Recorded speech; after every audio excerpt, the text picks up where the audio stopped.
जय श्री गणेश दोस्तों। हमारी आज की कहानी का नाम है मनसा। कहानी अच्छी लगे तो प्लीज़ चैनल को सब्सक्राइब कर लीजिएगा। अब शुरू करते हैं कहानी। तुम्हारी वजह से खुद से प्यार करने लगी हूँ, अब मुझे जीना आ गया है। आज अपनी शादी की 50वीं सालगिरह के मौके पर जब सभी रिश्तेदारों और मेहमानों ने कविता जी के बदले रूप की तारीफ की तो वो अपने पति को इस बात का क्रेडिट देने से खुद को रोक नहीं पाई।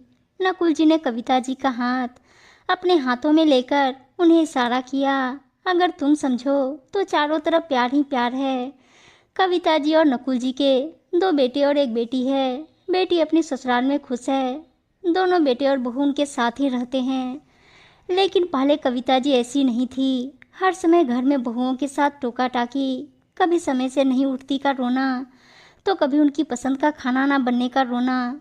आज चाय नाश्ता समय पर नहीं मिला तो आज बहू ने घर की सफाई अच्छे से नहीं की। जब तक नकुल जी ऑफिस जाते थे उन्हें घर की बातों से कोई मतलब नहीं होता। नकुल जी की रिटायरमेंट के बाद एक दिन, बहू ये तुमने क्या बनाया है? मटर की सब्जी, हमसे अब इस उम्र में ये सब नहीं खाया जाता।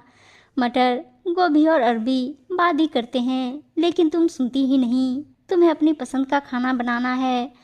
अरे हम बूढ़े बुढ़िया कहाँ जाएंगे? मम्मी जी अब मुझसे भी 2-2 सब्जी नहीं बनती। एक खाना बनाने वाली लगवा लो जो आप कहोगी बना दिया करेगी। सिपरा बोली, अब क्या यही दिन देखने को रह गए हैं कि हम नौकरों के हाथ का खाना खाएं? फिर फ्रिज खोलकर देखने लगी तो फिर लेक्चर शुरू। फ्रिज भी कितना गंदा पड़ा है, कितने दिन की सब्जियां सड़ रही है। इस पर सिपरा मुंह बनाकर कमरे में चली गई।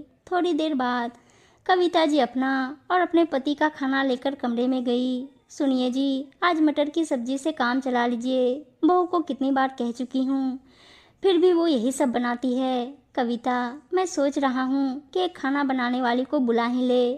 इससे हमें भी मनपसंद खाना मिल जाएगा और तुम्हारा सिरदर्द भी कम होगा, जिससे बहुओं के साथ तुम्हारी रोज़ बहस भी नहीं होगी। फिर तुम भी खुश रह सकोगी मेरी तरह। कहकर नकुल जी हंसने लगे। आपको तो हर बात मजाक लगती है। खाना बनाने वाली रख ले जिससे ये बहू हमारे हाथ से बिल्कुल निकल जाए।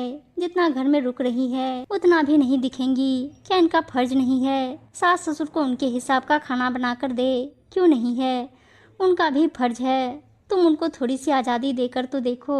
अभी तो उन्हें ऐसा लगता है कि तुम हिटलर की तरह उनके सिर पर नाचती हो, इसलिए वो जानबूझकर कुछ ना कुछ हरकत करती हैं।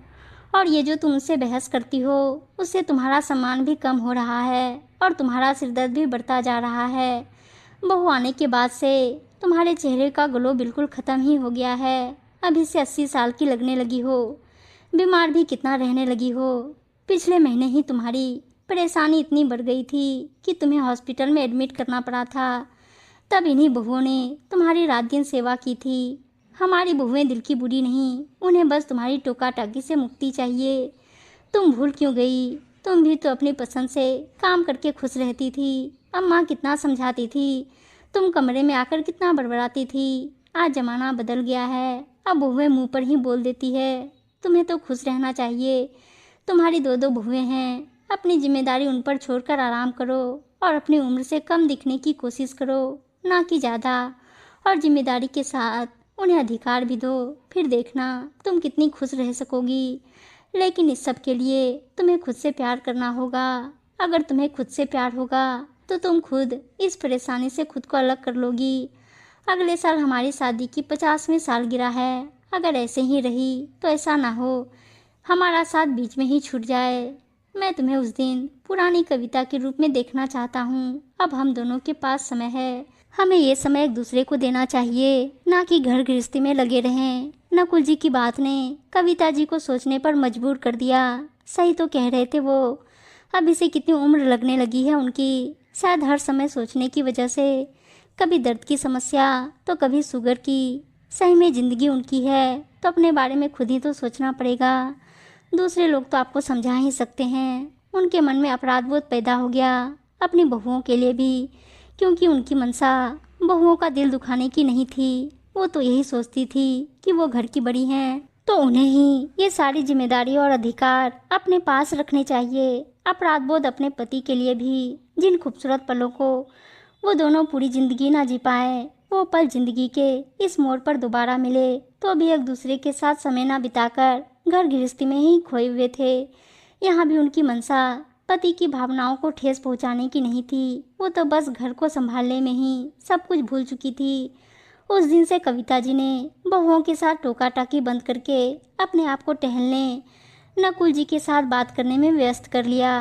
पूरी जिंदगी जिन पलों को जीने को इच्छा मन में दबाए रही, अब उन पलों को जीने लगे। बहुएं भी टोका टाकी बंद होने से खुद को आज़ाद महसूस करने लगी। अब वो सास ससुर की पसंद पूछ लेती।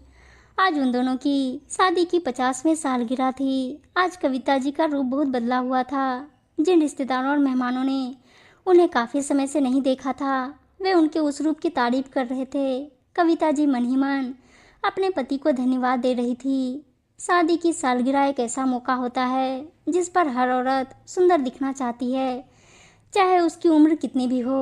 आज सारी बातों से एक तरफ होकर कविता जी का चेहरा चमक रहा था, और हो भी क्यों ना, उन्हें खुद से प्यार जो हो गया था, वो भी अपने पति की समझदारी की वजह से। उम्मीद है दोस्तों कहानी अच्छी लगी होगी, और अच्छी अच्छी कहानियाँ सुनने के लिए चैनल को सब्सक्राइब और वीडियो को लाइक शेयर जरूर कर दीजिएगा। धन्यवाद दोस्तों।